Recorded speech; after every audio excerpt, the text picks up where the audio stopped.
Ceinsys Tech Q4 FY26 earnings conference call hosted by Arihant Capital Markets.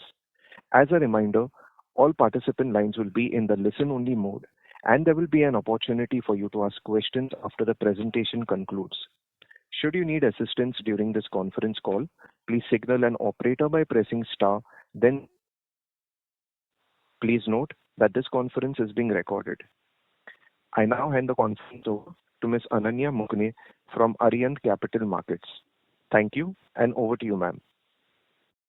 Hello and good afternoon to everyone. On behalf of Arihant Capital Markets, I thank you all for joining FY26 earnings conference call of Ceinsys Tech Limited. Today from the management we have Mr. Kaushik Khona, Managing Director, India Operations, Dr. Abhay Kimmatkar, Managing Director, and Mrs. Amita Saxena, Chief Financial Officer. So without any further delay, I'll hand over the call to Mr. Kaushik for his opening remarks. Over to you, sir. Everyone, it's a pleasure to welcome you at this earnings conference call for the fourth quarter and the full year ended financial year 2025-26. Let me at the first thank our host of today's Concall, Messrs. Arihant Capital. We have pleasure to present the best quarterly and financial results of the company for the year ended 31st March 2026. In the interest of some of the people who may be new to the company, let me first start by giving you a brief overview of the company, followed by the performance highlights of the quarter and the year under review. Ceinsys Tech has been rebranded to CS Tech AI, while the corporate name remains as Ceinsys Tech Limited. We are a leading technology solution provider in the IT-enabled sector, providing engineering and technology solutions in the infrastructure domain. We are acclaimed for our expertise in geospatial engineering as well as other engineering services and solutions. We offer a broad range of geospatial intelligence services, including data creation, data analytics, decision support system, and enterprise web solutions. After the acquisition of mobility business of Allegro in 2022, we acquired geospatial business of VTS in USA in the year 2024, which was majorly operating into telecom domain. Since then, we are identifying some more targets for the inorganic growth to expand our horizons into the domains where companies are already operating. That is the geospatial engineering services and the technology solutions, for which the company is already mobilized around $28 million. We serve prestigious global clientele that include large corporates, OEMs, asset management companies, and government bodies, highlighting our robust reputation in both geospatial and manufacturing sectors. With offices in India, US, UK, and Germany, the company combines local expertise with the brand international reach. Additionally, the company has initially invested into the development of product solutions focused on the infrastructure vertical and emerging technologies through new vertical focus on artificial intelligence and machine learning and embedded electronics. This vertical emphasizes the development of the AI and ML-enabled applications and solutions to enhance our delivery for the existing domains at the outset, reflecting the company's commitment to innovation and maintaining a competitive edge in a dynamic technological landscape. Now let me come to the highlights of our financial and operational performance for the fourth quarter and the year ended 31st March 2026. We have delivered a best our quarterly performance, marking continued sequential improvement and extending our growth momentum over the last 8 quarters. For the quarter under review, the operational revenue stood at 171 crores, registering a strong growth of 20% year-on-year. EBITDA for the quarter increased significantly by 50% on year-on-year to 40 crores, with the EBITDA margins improving to 23.6%, representing an expansion of 475 basis points compared to the corresponding period of the last year. Net profit for the quarter stood at 37 crores, reflecting a robust growth of 70% year-on-year.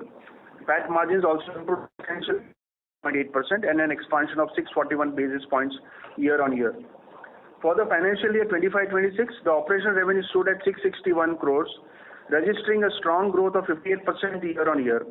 The EBITDA for the year stood at 145, reflecting a robust increase of 86% year-on-year, while the EBITDA margins improved significantly to 21.9% on the full year basis, representing an expansion of 327 basis points over the previous year. Net profit for the year stood at 133 crores, delivering an exceptional growth of 111% year-on-year, and the PAT margins also surpassed 20% for the first time with an expansion of 507 basis points year-on-year. This robust performance was supported by strong growth across various business segments. For the quarter under review, our geospatial engineering services revenue increased by 75% to 102 crores. On the technology solution side, the revenue slightly declined to 68 crores and therefore reflecting the mix of the two segments. For the full year, our geospatial 359 crore. Similar technology solutions grew by 41% year-on-year to 301 crore. Demand for our offerings remained strong. During the quarter, we booked our new orders aggregating to 62 crore, excluding mobility and product services, taking our closing order book as on 31st March 2026 to a healthy number of 876 crore. At the same time, we have maintained discipline on working capital with our net working capital cycle improved marginally to 157 days from 162 days of the previous quarter. Another key highlight for the year was our strong cash generation.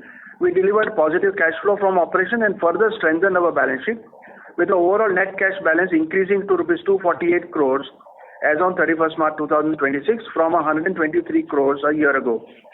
We continue to strengthen our order book by securing multiple orders across domestic and international markets.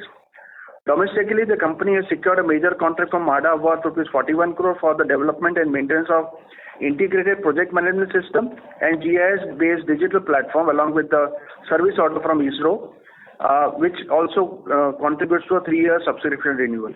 On the international front, the company has received an order worth 21 crore for the design, supply, and installation of Georgia Land Information System. And through our US subsidiary, we have secured a purchase order also for hybrid power transfer case amounting to rupees 4 crore. This is a result of a continuous business development efforts which we are doing for the US operations. These wins reflect the breadth of our capabilities and our continued success in securing large and strategic projects across multiple domains.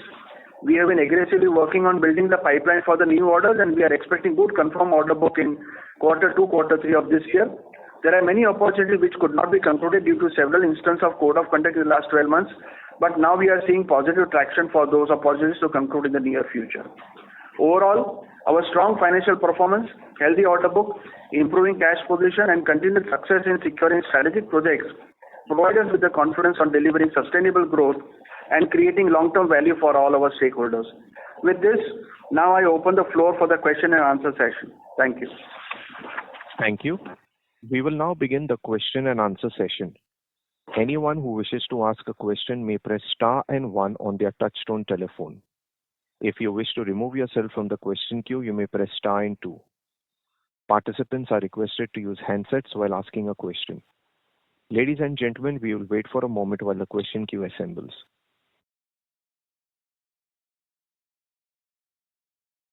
Our first question comes from the line of Ashish Soni with Family Office. Please go ahead. Sir, first question is on the acquisition. You said 2 quarters back acquisition should be done by sort of this time frame. So what is happening on that front, and if you can elaborate what are when we can close an acquisition?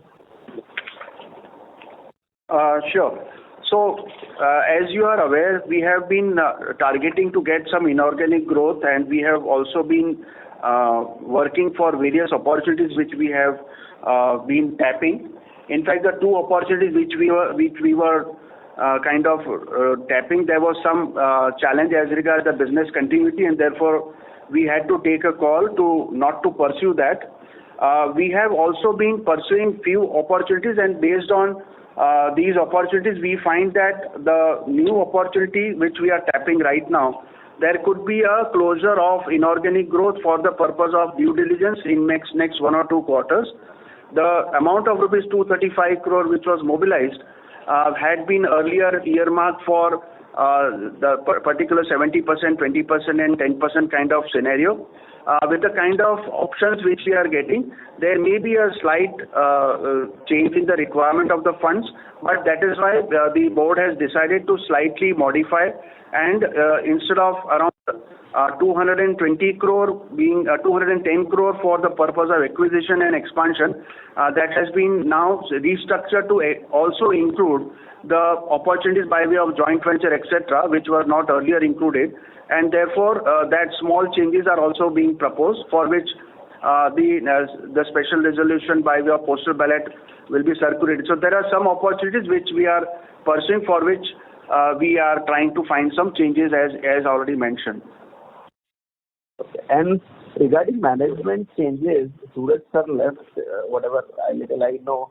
So what is the plan? Are we searching for some senior leadership? Because I think he was given last US leadership. So what is the plan, and do you think you can maintain the growth rate what you have seen in the last 2-3 years going forward in the next 2-3 years? Certainly a good question. In fact, we were expecting Suraj sir to contribute to a new vertical, but as he decided to move on, in fact, we have remobilized and I would say restructured the entire organization structure, and the US business is also being, we have already I would say recruited 3 major senior positions in US who are doing the business development as well as execution, and our COO Mr. Rahul is going to head that US business delivery also. So and he has already been performing on a year-on-year basis with a growth of more than 50%. On a CAGR basis, he has already developed his team at US, and he has also been taking control of the new initiatives. In fact, the 2 major businesses which you see, the 22 crore of Georgia and 4 crore I just mentioned, are the result of the continuous BD efforts and also his involvement over there. So I think we have got the new management team, although it is we realigned the management team to take care about the US business, and we are seeing a very good traction for the efforts which we already built in the last 3 to 4 quarters. And the growth question, you said, I asked that, can you maintain the growth momentum what we have shown in last 2-3 years in next 2-3 years? I am sure that things are moving in direction. In fact, the kind of capabilities which we have developed, you can see that we have enjoyed a growth of almost 58% CAGR in the last 3 years, which is also part of our presentation. And we are hopeful, while we are already targeting to that, but we are hopeful that this growth momentum will continue. And last thing, you spoke about the objective of joint ventures. So, in particular area you are lacking, thing which you are looking for, and will it give us a global reach or some clientele? I just want to understand that perspective. So, as of now, I would not be able to give you a further guidance, but yes, the kind of acquisition which we are looking at are to acquire certain capabilities where there are some 2 options where there are industry leaders, and they may not be open for acquisition, but they are open for alignment by way of a joint venture, and therefore this option is also being addressed. That is the only reason, and this is again, we are not going to diversify from the existing businesses, which is geospatial and engineering solutions. We are going to fortify by enhancing the domains and also adding more clients by way of maybe having a good logos and all. So those purpose of acquisition and the inorganic growth continue the same. And last question, what is the situation on receivables and the recovery from the government? I think because JGM, we had a lot of issues last year. So can you elaborate how much in terms of receivables left from that earlier thing, and in terms of aging, and when do you think the recovery can happen? Sir, in case of recovery, we have a data of 153 crores outstanding as on 31st March 2026, out of which approximately 94 crores is less than 90 days. So you can understand, out of 153, the 94 crores is the 61% quantum is less than 90 days. Less than 1 year is approximately 127 crores. So the recovery or the aging which we have more than 1 year is hardly 27 crores out of the total 153 crores. So funds, last year also we have collected a lot of funds including JJM, and this financial also we are targeting, and we are hopeful that we will be able to recover most of the funds from JJM and other projects also. So we don't foresee any problem in case of recovery. But this 27 crore, which is more than 1 year, what's the challenge we are facing? Is it some milestone, or what exactly is the challenge there? So there are challenges, not maybe some are because of the milestone, others are because of the government funds and sanctions which we are waiting, and we are hopeful to get the same in the same financial year, 26-27. Okay. Thanks and all the best for the future. Thank you. Thank you. The next question comes from the line of Kaushal Sharma with Equinox Capital Venture. Please go ahead. Hi, sir. Very good morning. Good afternoon and audible. Yeah, you are. Good afternoon. So my question is on your working capital side. I can see that your trade payable has increased significantly during the year. So what was the key reason? Sorry to interrupt, Kaushal. Kaushal, you're not quite clear. I would request you to use your phone on the handset mode in case if you're on a hands-free mode. Hello. Now is it audible? Yes, a little better. Go ahead, please. Yeah. So my question is on your working capital side. Like the trade payable has been increased significantly during the year. So what was the key reason? Did we renegotiate with our supplier? And our unbilled revenue also increased significantly more than our revenue growth. What was the reason over there? So if I can just address first of all the current liabilities, in most of the cases. These are all back-to-back contracts, and once we will get the funds, even we will pay our suppliers, because we have the terms with them, similar terms with them, that once we will realize our data, we will pay off our back-to-back contractors. That's why you might be seeing that change in case of payables. Okay, and what about the unbilled revenue that has increased? Unbilled revenue growth? Unbilled revenue, I think yes, what you have pointed out is correct, that it has increased in this financial year. But this is just because the milestones have not been achieved as on 31st March 2026, which may come up in this financial year, in this first quarter also, and in the coming next quarter also. We will be able to bill substantially out of this unbilled revenue, because our milestone, we will reach to the milestones of billing in this first and second quarter of this financial year. And sir, my next question is on your acquisition. Like you acquired VTS 2 years back. So what is the current status and their revenue as of now and order book for the margin? What is going on over there? So VTS, we have invested a substantial amount by way of manpower, business development efforts, and what we had earlier projected that this year they, in the FY25-26, they were to kind of enhance their revenue, which they have. But we are seeing the growth. We are expecting the growth in this financial year after all the BD effort which we had done last year. So VTS, we may expect a good revenue jump. In fact, it may be more than 2 times or more than 2 times from what we have achieved in the 25-26 on VTS. So we are expecting VTS to not only contribute a turnover of more than 20 CR, but it could be also a profitable growth. So we are quite, and even quarter one is in line with the projection. So I think that has come out quite well. We have been mentioning about this in the last 2 IR calls also, that the business development efforts are happening, and that can come. So these are some of the results of the continuous efforts. So how much revenue did it contribute in current financial year 26 and the profitability now? So in the financial year 25-26, the turnover was not significant. It was around 7 to 8 crores, and it was EBITDA positive. But after the BD expenses, it was negative because we had incurred some of the BD expenses. And this, as I said, this year we are projecting to be more than 20 crores with a positive EBITDA and substantial positive EBITDA. And sir, we have around 876 crores of order book. So what is the execution period that we are expecting to execute this order book, and what is the order pipeline as of now in India and as per the global level, like you have the subsidiary in US? So let me first clarify. There are 2 segments of business which are not mapped under the order book, which is mobility and the product solution. These 2 segments contribute, they are a annual run rate kind of business where we further acquire new businesses and all. And these contribute almost 150 crore of our total top line. When we talk about the order book, the 876 crore order book, there are various projects which are having a execution pipeline of 12 to 18 months, and many of these projects would have closed within this year. We will have a spillover order book going into next 2 to 3 quarters of the next quarter in some of the projects.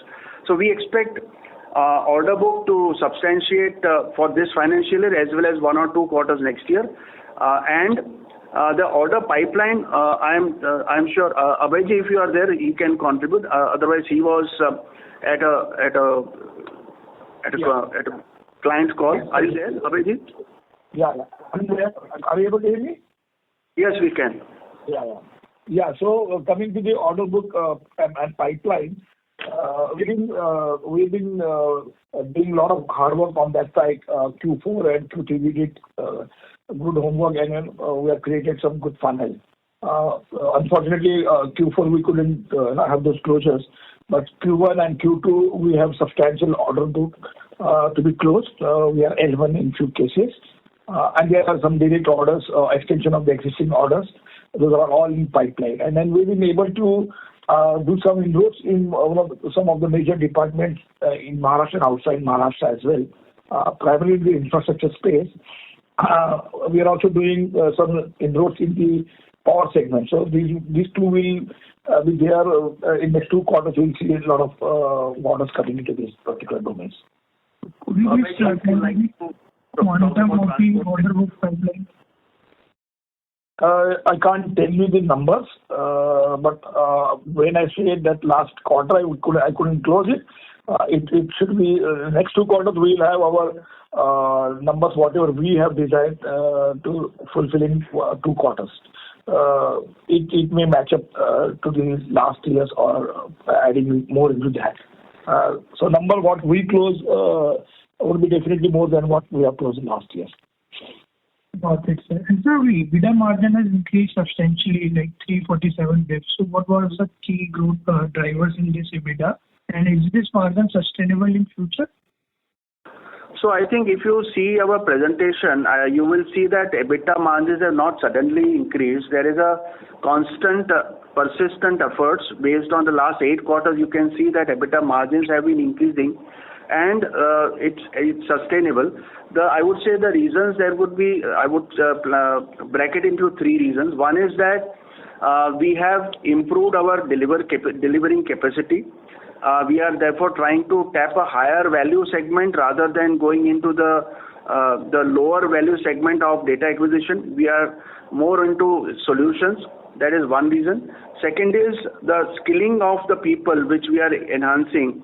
In fact, if you look at the number of employees to turnover ratio, which was in the 2023-24, the employees to turnover ratio was around 24 lakh. Today we are talking around 55 lakh. So it is only because the people who have been able to deliver are have been getting a better skilled people, or we are getting a new skills for the existing people.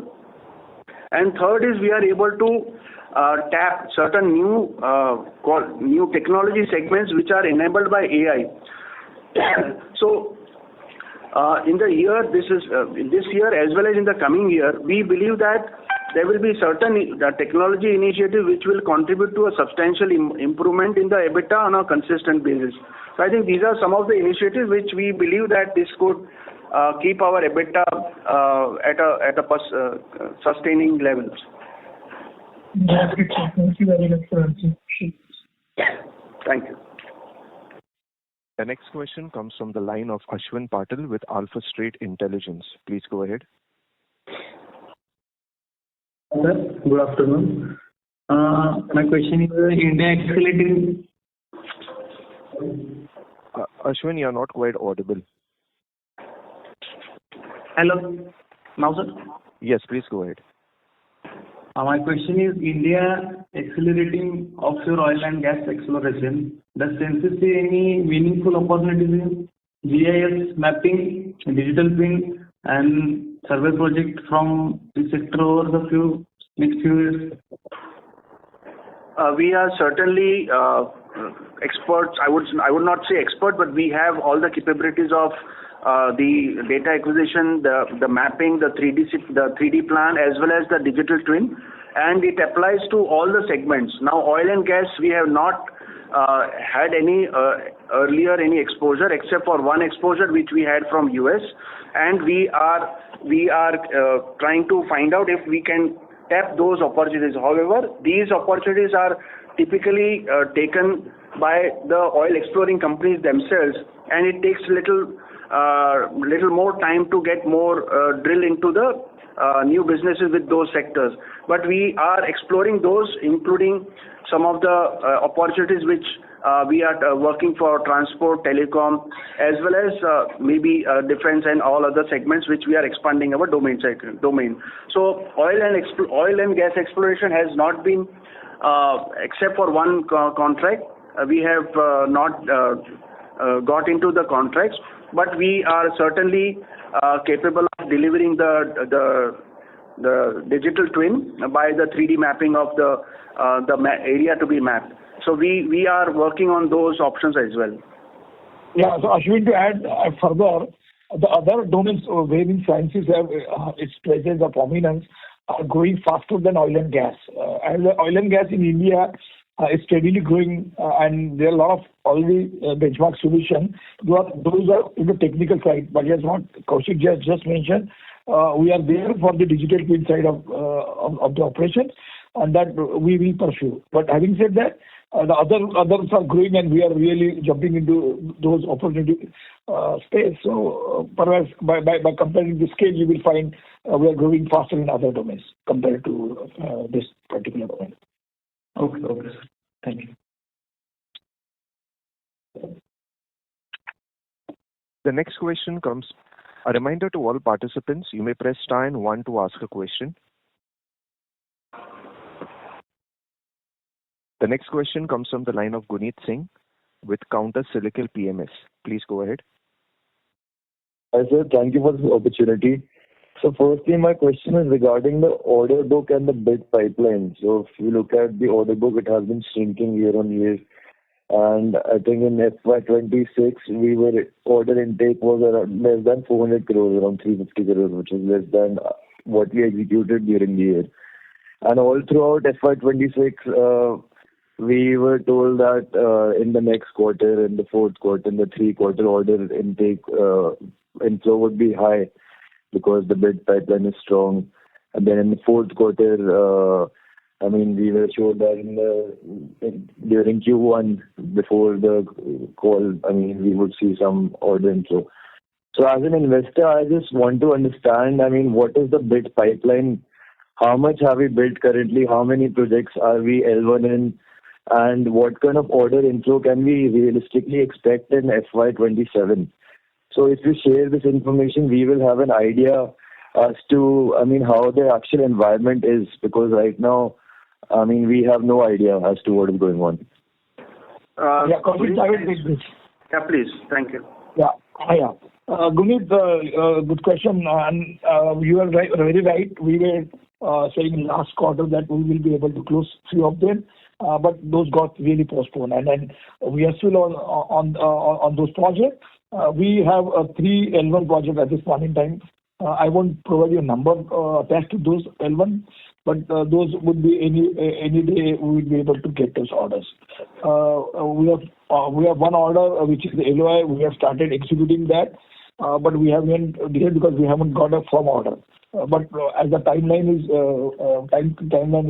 very challenging, so we have started up executing.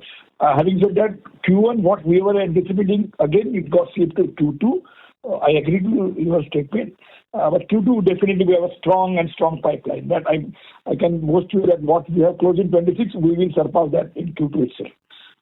That's my statement. Remember that. So we have a strong pipeline in infrastructure space. When I say infrastructure, it's on the road side, it's on the metro side, and other building construction side. Those are all big pipelines. So we have usually a different life cycle of project or BD. We will get one or the other domain, picking up and getting, because as government funds, government mandate comes, accordingly even the business runs.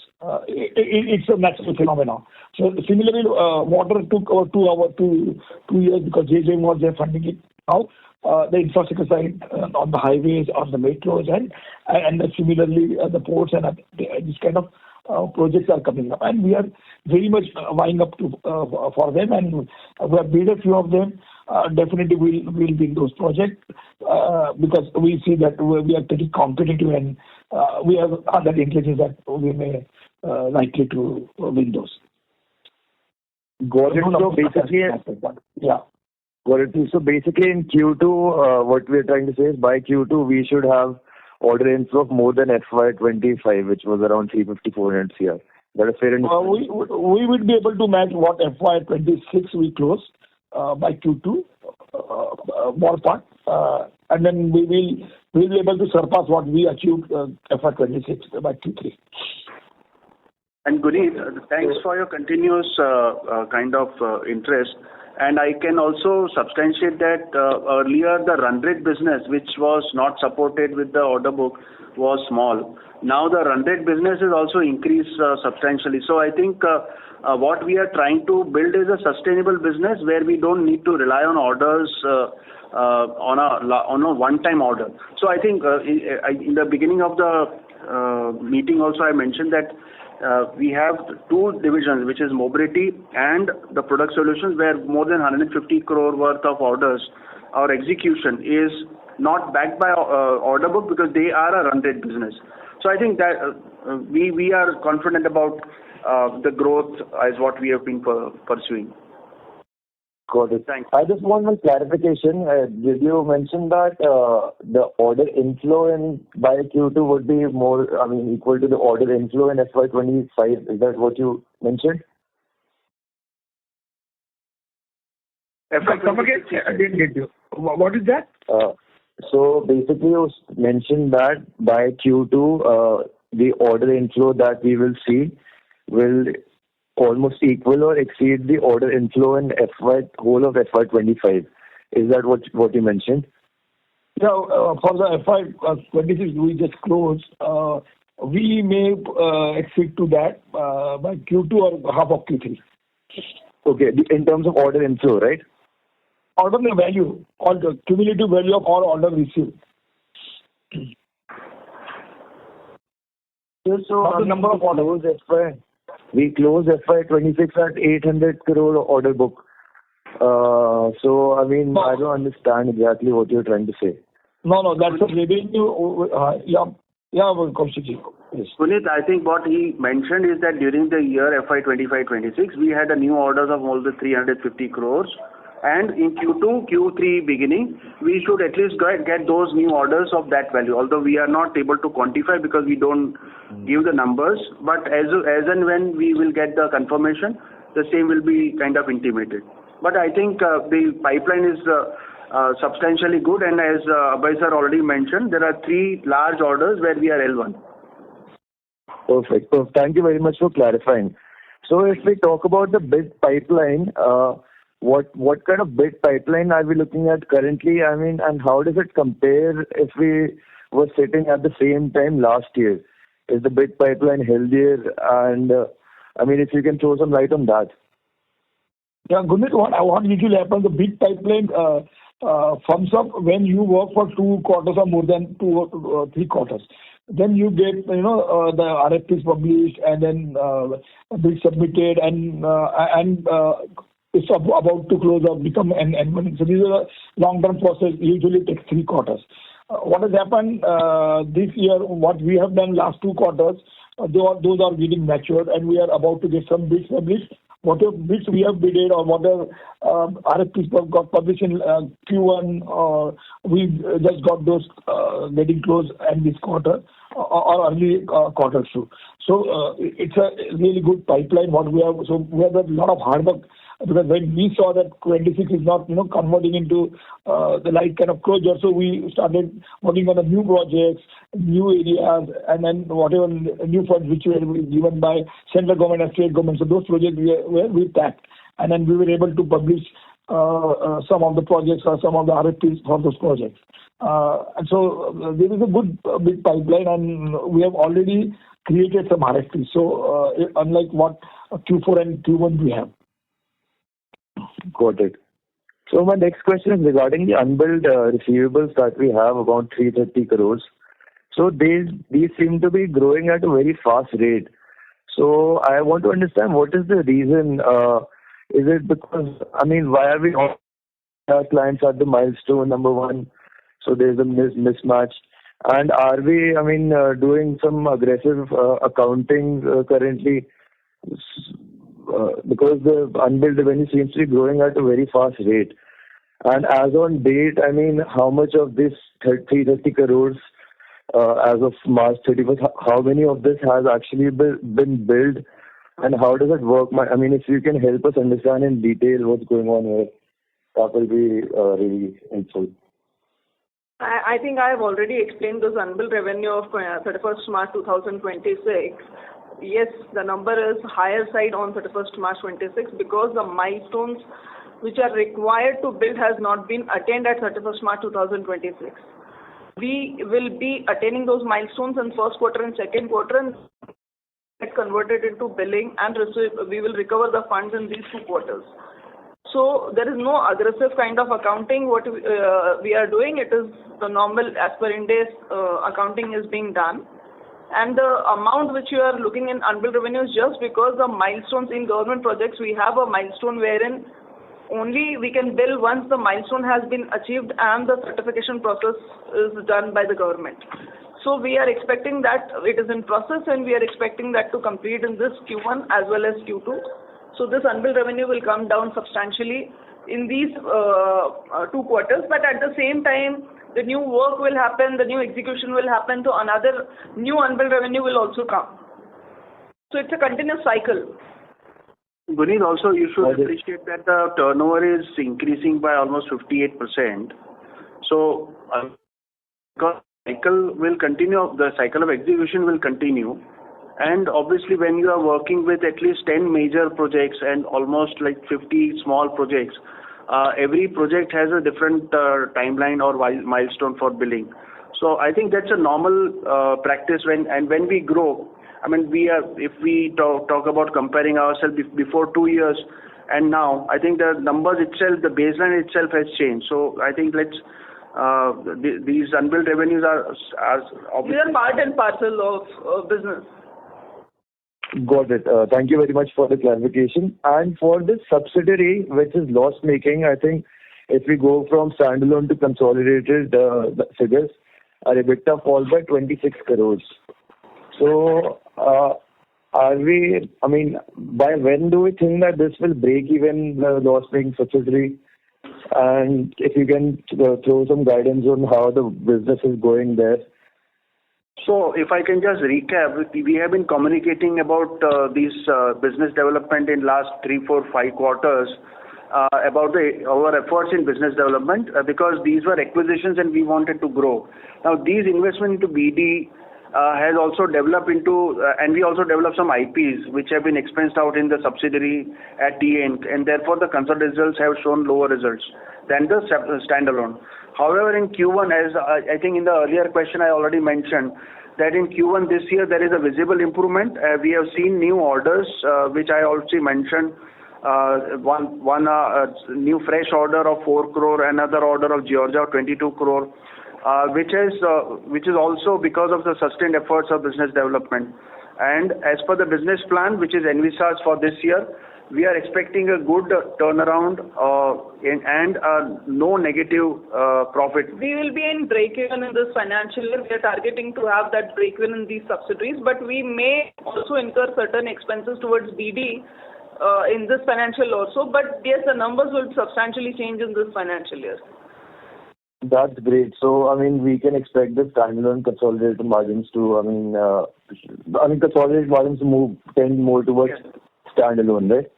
And was the 40 crore investment technology, was that expensed out? Yes. Except for 12 crore, which we have capitalized, the other expenditure has already been expensed out in the subsidiary. Got it, sir. Thank you very much, and I appreciate the work that you're doing and wish you all the best. Thank you. The next question comes from the line of Shubham, an individual investor. Please go ahead.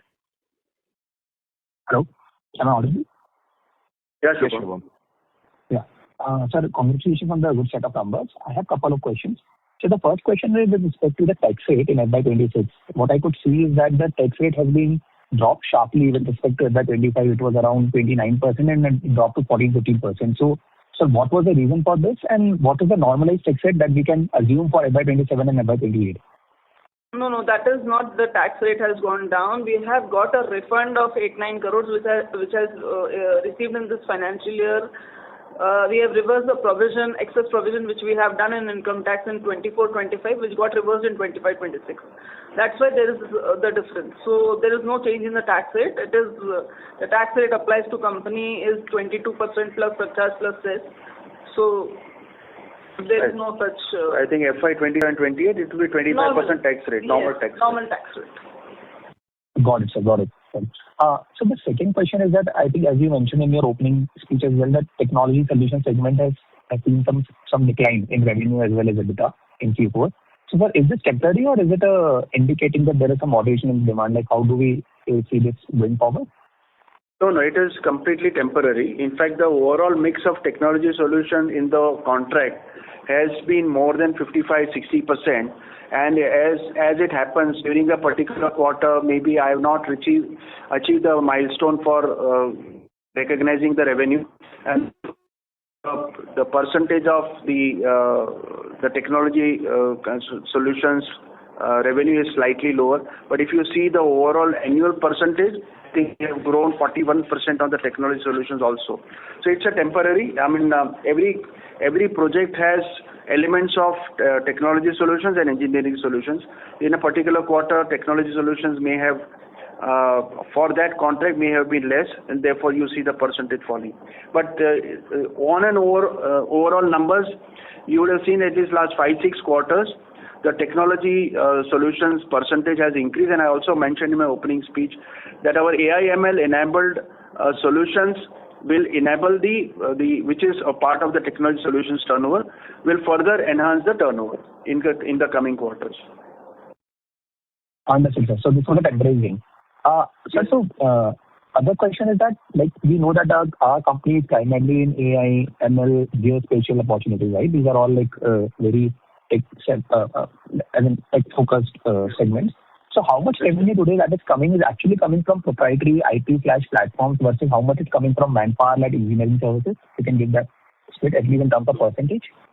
First of all, let me clarify, we don't do any manpower services. So we are all solutions provider only. There are certain projects which are created on the OEM platform as required by the customer. So what happens is that there will be certain customers who want a particular solution based on a particular software or OEM. It could be Autodesk, it could be Bentley, it could be Easy. There are certain solutions which are the AI-enabled solutions are all proprietary because we have the IP already applied for that. And there are certain open source applications also which we have developed, which we are providing for some of the solutions. So I think it's a mix of OEM-based solutions and the open source solution, and it is all guided by the customer's requirement. And wherever there is a possibility that customer doesn't specify any specs, then obviously we will try to prefer our open source applications. And the open source application turnover also is steadily growing because of the enabling of the AI and ML based on some of the products which we have developed. Understood, sir. So thanks for clarifying. So just the last question. Sir, so we see that there are a lot of additional tailwinds that have come in. Like, for example, Jal Jeevan Mission has been extended. And then obviously then oil exploration also related to that, and a lot of schemes have been introduced by the government. And I feel that we are at somewhere at the center of this where we are able to benefit from all of this. So I just wanted to understand, like, the future outlook would still be like how we have been growing. Obviously, we have done a very good job for the last 2-3 years, but will the growth be, are we still being conservative in giving the growth numbers, or can we expect that the growth can be faster in coming years? Like, any commentary on that, sir? Like, whatever you can. No, but you are mentioning two domains. Are you connecting that growth to these two domains only, or you want the entire? Overall, I'm asking, like, overall. We've not been very conservative, but not been very well. we've been very, steady, and we've been projecting and when trying to achieve what we have said. But last, if you see 3-4 years, we've been gradually growing as far as the order book grows and even the revenue side. And then we plan it properly. So every year we do some brainstorming and decide to, do some kind of inroads into some of those departments where we see funds are going to come and this huge technological intervention going to happen. So by virtue of those, we create our entire funnel, entire roadmap, and accordingly we go to the department, and we hire people and create our entire business development funnel. And then we start creating the RFPs and start winning the projects. So it's a long down process. But we've been very much on the job. What we see that next 5 years, how are we going? Accordingly, we are hiring people. Accordingly, we are even trying to see the government funds how they are coming and building up our entire business. This thing. Okay, yeah. I hope I addressed your question. Yeah, sure, sir. Thanks for answering all the questions. Thank you. Participants, please press star and 1 to ask a question. The next question comes from the line of Ashish Soni from Family Office. Please go ahead. Sir, what is happening to our collaboration with Tech Mahindra? Are we getting any business? So if you can throw light, and are we having some bigger pipeline or joint solutions with them? Yeah. So I will answer that. Tech Mahindra, we've been, exploring what are the areas, which are the domains, which are their individual domains, and where we can intervene. We have already done few POCs. We are doing some projects with them, some POCs in US with them. They won some project and they are going to give those projects to us. So those are I cannot spell out the names of those projects. We've been collaborating. Now telecom we have begun with. Slowly we'll move into the other domains like energy and water. But they wanted our assistance in telecom, and that we've been providing them what they want. So we have already done a small project, but we'll grow this over the years, and then they are also committed for this partnership, and we're very, very optimistic about that. You'll see number growing. And another question is, I think management alluded earlier that your international business will be a good chunk of maybe over a period of time in next 2-3 years. So do you still see the trajectory moving that direction and dependency on maybe Indian government schemes to be reducing? So where do you see in next 2-3 years that progressing? Yeah, the first part, Kaushik just rightly handled and addressed it elaborately how we grown and what are the plans for next 2-3 years, and how Rahul has taken over and he has handling that international piece. My question is, trajectory-wise, do you see international business becoming a good part of your business and dependency reducing in next 2-3 years? That's the question, because you are still Yeah. Abhay, you may be in a network zone which may not be quite clear. But to answer your question, yes. In fact, if you look at our vision statement before more than 1 year, that is our vision, that we want to expand into international, reduce the government dependency, but still grow both simultaneously. So I think that's what we are doing. And any other senior management hire you are looking for achieving that, or everything is in place in terms of your international expansion? No, we are already completely onboarded with the team. International expansion team has already been there for last more than 2 quarters now. In fact, few of them were there before 3-4 quarters. The team is already in place. The orders are already coming. The execution has already started. So I think in the sense, the new orders execution also started. So we have taken those steps, and I think right now the team is adequate enough. Grow as the business will grow. Yeah. But right now the team is available to meet the at present requirements of business. Okay. I think somebody mentioned about some IP development in US. I think Guneet or somebody spoke about the question of expanding out expenses. So can you just highlight anything new in terms of IPs we have developed over the last 1 year, or which will help in the business going forward? So we have developed 2 IPs which are already applied for. We are expecting maybe a registration soon. In fact, we have also been using those IPs, those product solutions for not only POCs but also commercial utilization. But I think the focus for the current year will be to build more IP products in this 1 and 2 years. We want to invest more into that. So I think there is a focus of enhancing the IP portfolio. And how much will that expenses be for IP, development of IP? In the recent AOP, we have identified at least 3 major IPs where the expenditure outlay is targeted to be in the range of around 12 to 15 crore, but that is also part of our revenue expenditure. Okay. Any risks and challenges do you see for your growth in next 1 or 2 years, and what's the plan to mitigate them? I mean, it's a normal SWOT analysis for any company. We have our action plan taken to ensure that we expand ourselves in line with the demand, and therefore you see that we have been able to be fungible to move from, let's say, energy to water, and now we are trying to refocus on where new investments are coming into infrastructure, digital twin or transport, and also a little bit focus on how to enhance the satellite defense and all. So we have been I would say adjusting to the domain where there is demand and there is outlay. So we are taking our adequate care that the risk obviously will always be there for any business, but we are trying to have a mitigation plan for that purpose. For that matter, we have adequate base of various domains.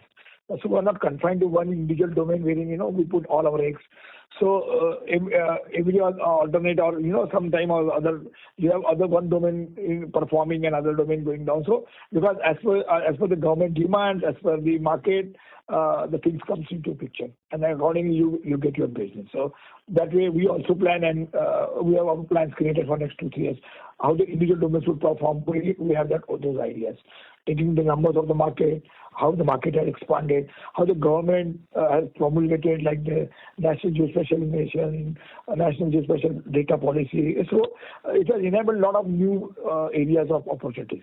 So likewise, we create our funnel and we focus on the market. Yeah.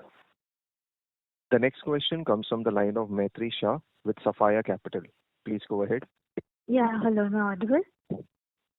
Yes, you are. Yeah, good morning. Most of the questions have been answered. Just a few. Firstly, on the growth side, so for the last 2 years, we've grown upwards of 60%. And again, we're saying that we'll grow in line with those targets. So where do you see which domains are you focusing on more? Also, currently in order book, how much contribution are we getting from JJM and any new JJM contracts we are bidding for? So there are 3 questions. I would answer 2. One answer I think Dr. Abhay will give. The current order book percentage of Jal Jeevan Mission is less than 15 or 20%. I have not exactly calculated, but these are less than 15% now. That is one. Second is the domain-wise, we are changing as we already mentioned, that we keep on shifting the focus based on the focus where the government spending is more, because these are all infra projects and infra projects require large expenditure, and therefore we kind of modify ourselves to that. As regards Jal Jeevan Mission, Abhayji, the new BD,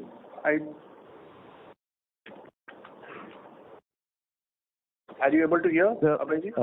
Sir, Abhay sir has got disconnected. I will reconnect him. So the new pipeline is not focused on Jal Jeevan Mission, except for some of the projects where there is expansion and enhancement. So there are few projects where we have already implemented some of the projects, and maybe the ambit is getting expanded, or there are projects where the time limit is getting extended. So there are few projects where we are expecting enhancement in those Jal Jeevan Mission projects, but most of the new initiatives are into domains like the infrastructure or transportation or energy, or even some of the initiatives which we are taking for defense.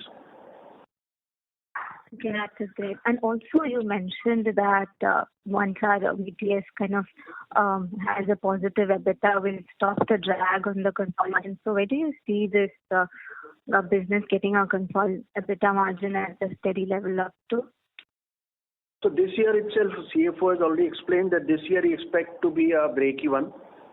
So the drag on the consolidated results are not expected at the year end. And obviously the margins, because of the margins improvement. And next year onwards, we can see the positive results from the subsidiaries also.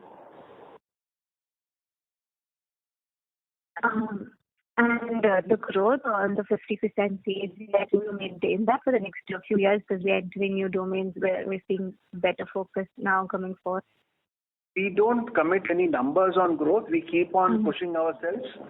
So it would be difficult for me to answer numbers or the percentage growth. And the 3 projects where L1 and are currently in these new domains that we're targeting. Is that correct? Sorry, three projects. What did you say? The 3 projects that we are L1 in, these are in the new domains we are targeting. Yes. Not new domains, yeah, but some transport, energy, and those sectors. Those sectors, okay. Yeah, thank you very much. All the best. Thank you. The next question comes from the line of Amit Kochar with Padam Investment. Please go ahead. Yeah, good noon, sir. My question was regarding Mr. Tarun Raisoni, who was a strategic investor and an advisor to the company. So is he associated with the company for advising any of the AI or in any ways, or is he not associated right now? No, he is a strategic advisor, so he does give his inputs for our AI initiatives. In fact, he has also been developing a new venture in US as well as so he is obviously on our board for advisory. And he does give input for any expansion related to any IP project. So I think he is a good input. He always keeps on giving. All right. So if I'm not wrong, Rare CP is their company, or is it someone else's? The investor is a US based fund, and obviously the promoter is I think they are US based. Mr. Raisoni and Mr. Mehta. Yeah, so they may be joint promoters, but this is something which they have invested, I think, before 2024. Right, and the warrants being converted right now in 2026 even. Yeah, they are already converted, fully converted. So it is fair to believe that they are associated with the company. They are. Right. Thanks. That's all from my side. Yeah. Thank you. The next question comes from the line of Guneet Singh with Counter Cyclical PMS. Please go ahead. So I want to understand the tax rate going forward. So what should be the steady state tax rate? Do we have any more credits left? No. Tax rate is 25%. Credits have, it was a one-time feature, and therefore tax rate will continue to be at 25%, which is including surcharge, etc. Got it. And with regards to the projects with L1 end, the margin profile would be similar to our margin profile, since you mentioned that there are some in energy and transport. Yes. So would the margin profile? Yes. Margins are typically almost similar in all the domains where we operate. So we don't have a sector-wise drag of any one domain onto others. So I think every project has a decent margin which enables us to keep up the overall EBITDA margins. Got it. And in terms of the long-term view, say over the next 3 to 5 years, where do you see the company standing? Do you have some aspirations in terms of top line and bottom line, or a mix of government versus international projects? So I just want to understand what is the strategic direction of the company for the coming 3 to 5 years. I think long-term vision we have already shared once, and then our idea is to grow. Obviously, I can't quantify. Grow in both the segments, which is the international segment as well as India segment. India segment continues to be contributed more by government business. So grow international faster, grow India business at its own pace without taking much exposure or risk, and still have a combination of changing the mix from the present of government business from, let's say, average 70% to less than 50% over next 2 to 3 years, but while continuing to grow. Okay. So, obviously, you haven't given a number of the kind of growth that we should expect, but considering that the beginning order book is low, so do we still feel that the company will actually grow at least for the India business this year? I think even international business will grow. So we have already pulled up our socks. We already got some opportunities. I think Abhayji has already mentioned about the 3 L1s and new projects. So I don't see any problem in execution targets for this year. All right. So, we should expect the company to grow at a good rate this year as well. That's a fair understanding, right? Yeah, absolutely. That's correct. All right. Thank you very much. Thank you. Ladies and gentlemen, we will take that as the last question for today. I would now like to hand the conference over to the management for the closing remarks. Thank you, Aryan Capital. Thank you all for participating in this earnings conference call. We hope that we've been able to answer all your questions satisfactorily. If you still have any further questions you want to know more about our company, please reach out to our IR managers at Valorum Advisors. Thank you once again, everyone, and Aryan Capital. Thank you, sir. Ladies and gentlemen, on behalf of Aryan Capital Markets, that concludes this conference call. Thank you for joining us, and you may now disconnect your line.